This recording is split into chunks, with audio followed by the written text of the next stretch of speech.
Hello guys, इस video lecture में मैं आपको बताऊंगा कि अगर आपके पास 1 करोड़ इमेज है तो उसको पाइथन के अंदर कैसे क्रॉप कर सकते हो थोड़े से टाइम में। इससे पहले वाली वीडियो लेक्चर में मैंने आपको बताया था कि एक अगर सिंगल इमेज है तो उसको कैसे क्रॉप कर सकते हो। उससे पहले वाली वीडियो लेक्चर में यार आपको पता है, आपको याद है, अगर आप एक तरतीब से मेरा कोर्स देख रहे हो, क्योंकि ये एक इमेज ऑटोमेशन से रिलेटेड एक कोर्स है जो पाइथन के ज़रिए से हम करेंगे। ये मेरी 5वीं क्लास है जिसमें मैं आपको एक दूसरा टास्क बता रहा हूँ कि अगर आपके पास बल्क इमेजेस हैं, एक ग्रुप है इमेज का, एक यार बहुत बड़ा फोल्डर है, उस सारे के सारे फोल्डर को कैसे क्रॉप कर सकते हो with equal dimensions of cropping. Cropping का जो बॉक्स होगा वो बिल्कुल इक्वल होगा और इमेजेस की साइज जो होगी बिल्कुल इक्वल होगी, सारे के सारे इमेज आपके क्रॉप हो जाएंगे। अब नेक्स्ट हमने क्या करना है? नेक्स्ट हमने कुछ भी नहीं करना, सिर्फ और सिर्फ क्रॉपिंग करनी है। इस क्रॉपिंग से पहले हमने एक अलगोरिथम यहाँ पे लिखा हुआ है, वो अलगोरिथम यार मैं शेयर कर देता हूँ। अगर आपको बोरिंग हो रही है ना यार वीडियो के अंदर कि ये जो अलगोरिथम शेयर हो रहा है, ये जो थ्योरी है, तो यार आप बिल्कुल टेंशन ना लें। आप क्या करो, आप वीडियो की स्पीड को बढ़ा दो, आप थोड़ा सा आगे ले जाओ, लेकिन आप ज़रूर सीखेंगे। अलगोरिथम के अंदर आप बहुत कुछ सीखेंगे। आप कोडिंग से इतना नहीं सीखेंगे जितना आप अलगोरिथम से सीखेंगे। अलगोरिथम आपका दिमाग को सेट करता है, आपका जो दिमाग होता है उसको सही कर देता है कि कैसे करना है। यार आप देखो, अगर एक बंदा है वो जाना चाहता है किसी और कंट्री में जाना चाहता है, फॉर एग्जांपल यूके में जाना चाहता है, तो वो क्या करेगा? बगैर प्लानिंग के, बगैर स्टेप के वो जाएगा, या वो आगे बात कही या सीधा चला जाएगा मैं यूके पहुंच जाऊंगा। यार वो कहीं ना कहीं भटक जाएगा, कहीं ना कहीं वो गुम हो जाएगा, कहीं ना कहीं उसके साथ कुछ ना कुछ हो जाएगा। अगर वो एक प्रॉपर प्लानिंग से जाए ना तो वो वाकई अपनी मंजिल तक जा सकता है। तो एल्गोरिथम का भी यही फ़ायदा होता है। अगर आपने अपनी डेस्टिनेशन तक जाना है, अगर आपने अपनी मंजिल तक जाना है, तो उन स्टेप्स को फॉलो करना पड़ता है तरतीब से। इसलिए जो हमारा जो टास्क है, टास्क हमारा ये है कि बल्क इमेजेस को क्या करना, क्रॉप करना। उसका एल्गोरिथम आपको सिर्फ समझना ज़रूर पड़ता है। फर्स्ट ऑफ ऑल क्या करना पड़ता है, सेकंड क्या करना पड़ता है, थर्ड क्या करना पड़ता है, लास्ट पे क्या करना पड़ता है, और आपको आउटपुट कैसे मिलेगा। ये होता है एल्गोरिथम का फ़ायदा। तो क्या करें, बिल्कुल स्टार्ट से शुरू कर देता हूँ मैं कि फर्स्ट ऑफ ऑल क्या है algorithm for batch image cropping. इसका एल्गोरिथम मैं शेयर कर रहा हूँ। फर्स्ट ऑफ ऑल पहले बता चुका हूँ, कोई इसमें नया नहीं होगा, थोड़े बहुत स्टेप डिफरेंट होंगे। फर्स्ट ऑफ ऑल अब क्या करना पड़ता है कि उसी टास्क से रिलेटेड जो रिक्वायर्ड लाइब्रेरीज हैं उनको इंस्टॉल करना और उसको इंपोर्ट करना। नेक्स्ट नेक्स्ट ये है batch image underscore cropping function. इस फंक्शन को आपने डिफाइन करना है। ये यूज़र डिफाइंड फंक्शन, इसके अंदर आपने अपना कोड लिखना पड़ता है जो प्रोसेस करेगा उस फोल्डर को, एक एक फाइल को उठाएगा, ओपन करेगा, क्रॉप करेगा और उसको सेव करेगा। ये जो एक फंक्शन होता है ये आपको बनाना पड़ेगा। अब नेक्स्ट क्या करना है, नेक्स्ट ये करना है, इस फंक्शन के अंदर आके आपने क्या करना है, कुछ कोडिंग करनी है। यानी कि इसमें बताना पड़ेगा फोल्डर कौन सा है जहाँ पे आपके इमेजेस पड़े हैं, कहाँ पे सेव करना है वो भी बताना पड़ेगा। क्रॉप बॉक्स यानी कि जो डिटेल है, यानी कि लेफ्ट राइट टॉप बॉटम की जो डिटेल है वो कौन सी है वो भी बतानी पड़ेगी।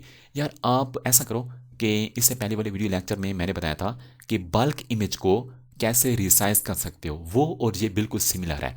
वहाँ पे रिसाइज कर रहे थे, यहाँ पे क्रॉप कर रहे हैं, तो थोड़ा बहुत इसमें डिफरेंस है। कोडिंग बिल्कुल सेम होगी, थोड़ा बहुत उसमें डिफरेंस होगा। आप लाजमी वो वाली वीडियो देखो और ये वाली वीडियो देखो, आपको बहुत सिमिलरिटीज़ मिलेंगी। अब नेक्स्ट क्या करना है, ये चीज़ें भी मैं ऑलरेडी बता चुका हूँ।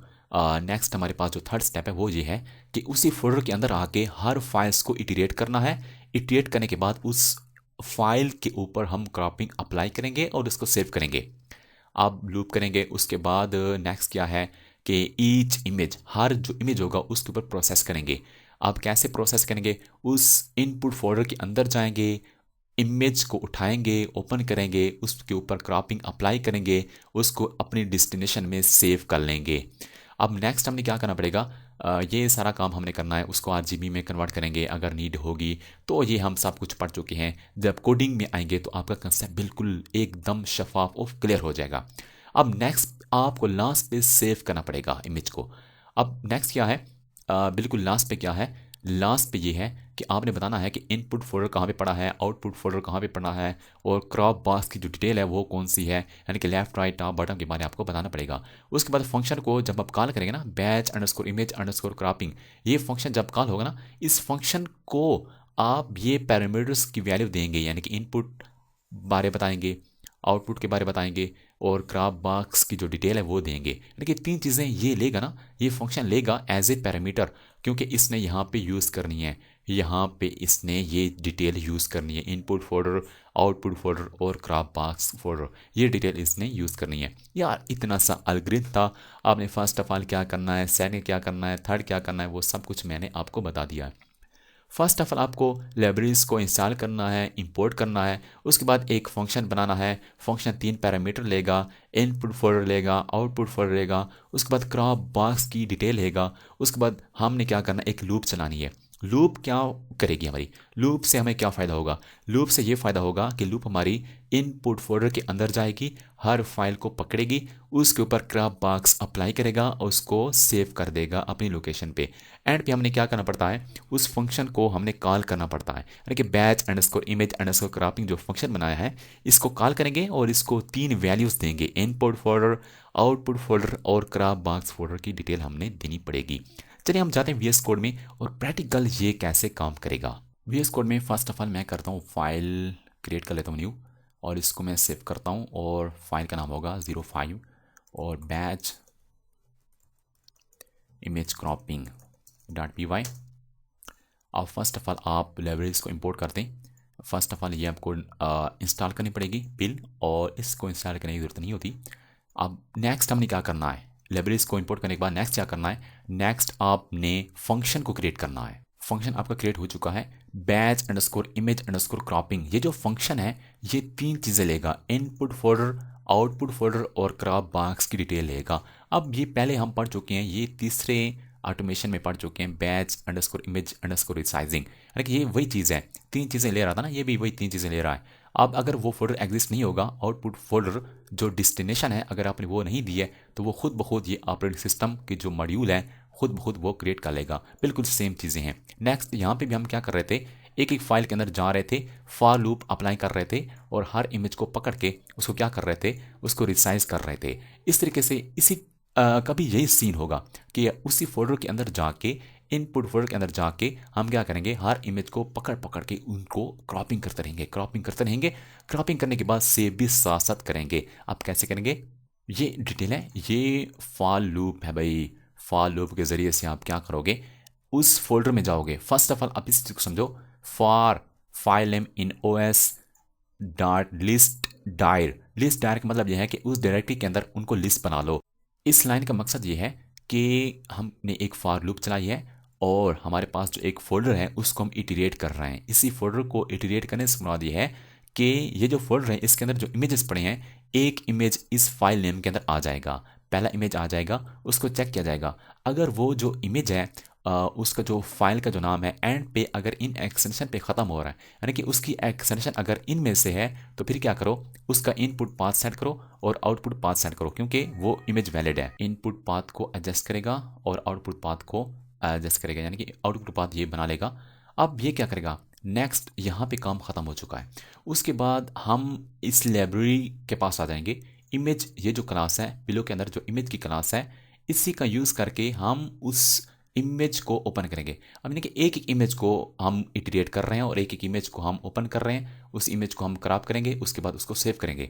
फिर हम क्या करेंगे, उसी फोल्डर में जाएंगे, दूसरा इमेज उठाएंगे, उसको फिर चेक करेंगे क्या वो जो इमेज है इसी एक्सटेंशन से रिलेटेड है, यानी कि इसी इमेज जो अभी हमने सेलेक्ट किया है दूसरा इमेज, उसकी एक्सटेंशन इन्हीं एक्सटेंशन में से है। अगर है तो फिर क्या करेंगे, उसका इनपुट पाथ सेट करेंगे, आउटपुट पाथ सेट करेंगे, उसको ओपन करेंगे, फिर उसको क्रॉप करेंगे, फिर उसको कन्वर्ट करेंगे RGB में, अगर वो RGBA में है तो फिर उसको हम सेव करेंगे। फिर तीसरा इमेज उठाएंगे, क्योंकि ये देखें ना फॉर लूप है, इसलिए तीसरा इमेज उठाएंगे, ये सारा काम करेंगे। चौथा इमेज उठाएंगे, ये सारा काम करेंगे। उसके बाद जब सारे इमेजेस ख़त्म हो जाएंगे ना, तो ये जो कंट्रोल होगा वो फॉर लूप से निकल लेगा। अब हमने नेक्स्ट क्या करना है, नेक्स्ट हमने इस ये जो हमारे पास जो फंक्शन है इसको हमने कॉल करना है। एंड पे हमने इस जो फंक्शन है कॉल करना है, और कॉल जब करेंगे तो ये 3 चीज़ें भी साथ में देंगे, यानी कि इनपुट फोल्डर की लोकेशन देंगे, एग्जैक्ट लोकेशन, आउटपुट की जो लोकेशन है वो भी हमें एग्जैक्ट देनी पड़ेगी। अगर हम नहीं देंगे तो वो आउटपुट फोल्डर खुद ब खुद बना लेगा। फंक्शन को जब हम कॉल करेंगे तो हमें 3 चीज़ें साथ में देने पड़ेंगी। अब देखें, ये जो कोड है ये फॉर लूप का कोड है। ये फॉर लूप का कोड है और ये टोटली ये जो हमारे पास फंक्शन का कोड है। अब फंक्शन से बाहर आके क्या करेंगे, ये इनपुट जो फोल्डर होगा उसका पाथ देंगे, यानी कि उसका पाथ से मुराद यह है कि उस फोल्डर का नाम यहाँ पे देंगे। अगर वो जो फोल्डर है किसी और लोकेशन में पड़ा है तो फिर उसका कंप्लीट पाथ देना पड़ेगा, यानी कि किस फोल्डर में पड़ा है, उसका नाम कौन सी पोजीशन में है, वो सारी डिटेल आपको देनी पड़ेगी। क्योंकि ये जो फाइल है और ये जो फोल्डर है सेम लोकेशन में, इसलिए उस फोल्डर का मैंने नाम लिखा है सिर्फ। अब यहाँ पे मैं आपको दिखा लेता हूँ, ये जो एक इन के नाम का एक फोल्डर है उसके अंदर 2 पिक्चर पड़े हैं। अब इन 2 पिक्चर को मैं क्रॉप करना चाहता हूँ और उसके लिए एक और फोल्डर बनाता हूँ, क्रॉप आउट, यानी कि इसी फोल्डर के अंदर क्रॉपिंग रिजल्ट आना चाहिए। अब क्या करना है यार, अब यहाँ पे मैं यहाँ पे करता हूँ क्रॉप आउट। अब यहाँ पे देखें ना, अगर ये फोल्डर फॉर एग्जांपल एग्जिस्ट नहीं कर रहा तो ये उसको क्या कर देगा, बना लेगा, जल्दी से उसको बना लेगा। अब ये क्या करना है, ये डिटेल देने के बाद फिर क्रॉपिंग डिटेल, यानी कि लेफ्ट अपर राइट लोअर सब की डिटेल यहाँ पे हमने दे दी है। आप इसको अप डाउन कर सकते हो, आपको डिफरेंट रिजल्ट मिलेगा। अब इसको आप कॉल कर रहे हैं batch underscore image underscore cropping, जो फंक्शन है इसको कॉल कर रहे हैं और ये 3 चीज़ें ले रहा है। अब इनपुट फोल्डर, उसका पाथ, आउटपुट का पाथ और क्रॉपिंग डिटेल, ये जैसे देंगे ना उसके बाद ये डिटेल सारी की सारी इस तक पहुंच जाएगी और कंट्रोल जो होगा अंदर आके अपना काम कर लेगा, जो मैंने आपको इसके बारे में सब कुछ बता दिया है। अगर आपके जहन में कोई क्वेश्चन है, कन्फ्यूजन है, तो आप कमेंट कर सकते हो, मजीद मैं आपको इसके बारे में बता दूंगा। और दूसरी बात यह है कि अब हमने क्या करना है, इस फाइल को रन करना है पाइथन, और यहाँ पे लिखो 05 और फाइल का नाम आ जाएगा। मैं इसको एंटर प्रेस करता हूँ, आपने गिनना है, सेकंड देखने हैं कितने सेकंड में ये क्रॉप करता है। देखो 1 सेकंड में इसने क्रॉप कर दिया दोनों इमेज को एक ही डायमेंशंस पे। अभी जाते हैं क्रॉप अंडरस्कोर आउट के फोल्डर में। अब यहाँ पे देखें ये क्रॉप हो चुके हैं, देखें हमने जो क्रॉपिंग जो डिटेल दी थी उन्हीं को फॉलो करके ये दोनों इमेज हमारे क्रॉप हो चुके हैं और हमारी जो अपनी लोकेशन जो थी जो हमने दी थी उसी में इसने इसको सेव कर दिया है। तो यहाँ देखें, अगर आपके पास 1000 1 लाख 1 करोड़ जितने भी इमेजेस हो ना, कोई लिमिट नहीं है, थोड़ा सा टाइम लेगा, यानी कि जितने इमेजेस होंगे उन्हीं हिसाब से टाइम लगेगा, लेकिन इतना टाइम नहीं लगेगा जितना आपको एक एक इमेज को क्रॉप करने में लग जाता है। अब ये हमारे पास ख़त्म हो चुका है। उसके बाद जो नेक्स्ट हमारे पास ऑटोमेशंस होंगी उन पे हमने काम करना है। अगर आपके जहन में कोई क्वेश्चन आ रहा है तो आप कमेंट्स कर सकते हो, अगर आपके जहन में कोई और आइडिया है तो आप वो भी कमेंट कर सकते हो, ताकि हम उस पर भी एक वीडियो बना लें कि पाइथन के अंदर पाइथन के साथ आप इमेज पे क्या कुछ नहीं कर सकते, आप सब कुछ कर सकते हो।